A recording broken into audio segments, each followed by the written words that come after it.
Good evening, welcome to 9 TV. నేను ప్రియాంక. బులెటిన్లో details చూద్దాం. మంత్రి కొండా సురేఖకు బిగ్ షాక్ తగిలింది. బీఆర్ఎస్ వర్కింగ్ ప్రెసిడెంట్ మాజీ మంత్రి కేటీఆర్ వేసిన పరువు నష్టం దావా కేసులో మంత్రి కొండా సురేఖపై క్రిమినల్ కేసు నమోదు చేయాలని నాంపల్లి కోర్టు ఆదేశాలు జారీ చేసింది. ప్రాథమిక సాక్ష్యాలను పరిశీలించిన నేపథ్యంలో కొండా సురేఖపై 2025 ఆగస్టు 21 లోపు క్రిమినల్ కేసు నమోదు చేసి నోటీసు జారీ చేయాలంది కోర్టు. కేటీఆర్ పైన కొండా సురేఖ నిరాధారమైన ఆరోపణలు చేశారన్న కేటీఆర్ న్యాయవాది వాదనలతో కోర్టు ఏకీభవించింది.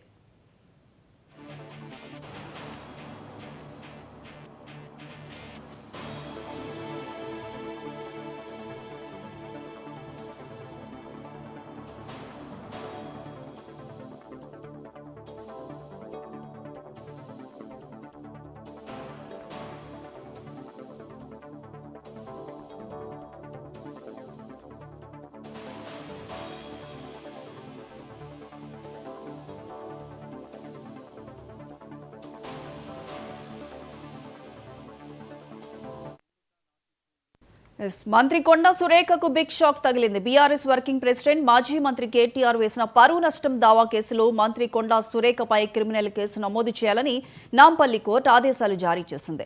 ఇక ప్రాథమిక సాక్ష్యాలను పరిశీలించిన నేపథ్యంలో కొండా సురేఖపై 2025 ఆగస్టు 21 లోపు క్రిమినల్ కేసు నమోదు చేసి నోటీసులు జారీ చేయాలంది కోర్టు.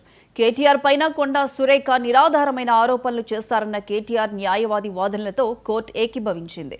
ఇక దీనికి సంబంధించి పూర్తి అప్డేట్స్ మా చీఫ్ రిపోర్టర్ శ్రీనివాస్ ఫోన్ లైన్లో అందిస్తారు. శ్రీనివాస్.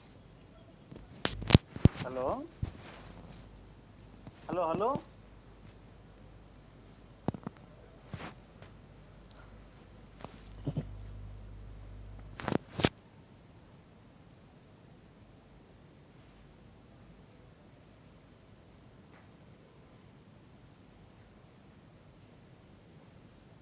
ప్రియాంక, ఏదైతే నాంపల్లి కోర్టు మంత్రి కొండా సురేఖ పైన క్రిమినల్ కేసు నమోదు చేయాలని ఆదేశించడం జరిగింది.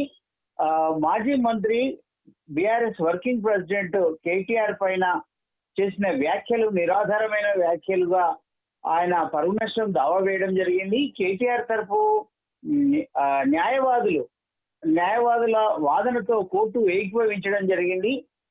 నిరాధారమైన ఆరోపణలు ఇవి, ఆయన ప్రతిష్టకు భంగం కలిగింది కాబట్టి ఆయన పైన చర్య తీసుకోవాలని చేసిన వాదన, కేటీఆర్ న్యాయవాదులు చేసిన వాదనతో ఏకీభవించిన నాంపల్లి కోర్టు మంత్రి కొండా సురేఖ పైన నిందితురాలిగా పేర్కొని కేసు నమోదు చేయాలి, ఆగస్టు 21 లోగా ఈ కేసు నమోదు చేసి విచారణకు తీసుకురావాలని కూడా ఆదేశించడం జరిగింది.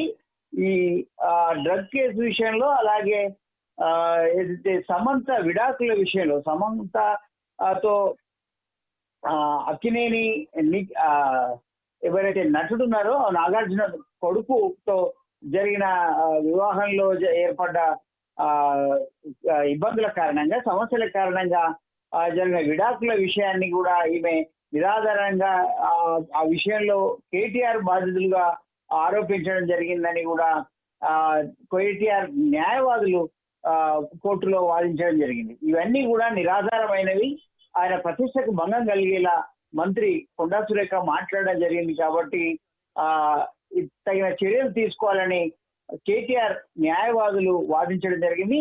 ఈ మేరకు కోర్టు ప్రాథమిక సాక్ష్యాలను పరిశీలించిన తర్వాత, ప్రాథమిక సాక్ష్యాలు ఆధారాలను పరిశీలించిన తర్వాత ఈ కేటీఆర్ న్యాయవాదుల వాదనతో ఏకీభవించడం జరిగింది. ఇందులో భాగంగా ఆమె పైన కేసు నమోదు చేయాలని కూడా ఆదేశించడం జరిగింది. Priyanka. Right Srinivas, thank you.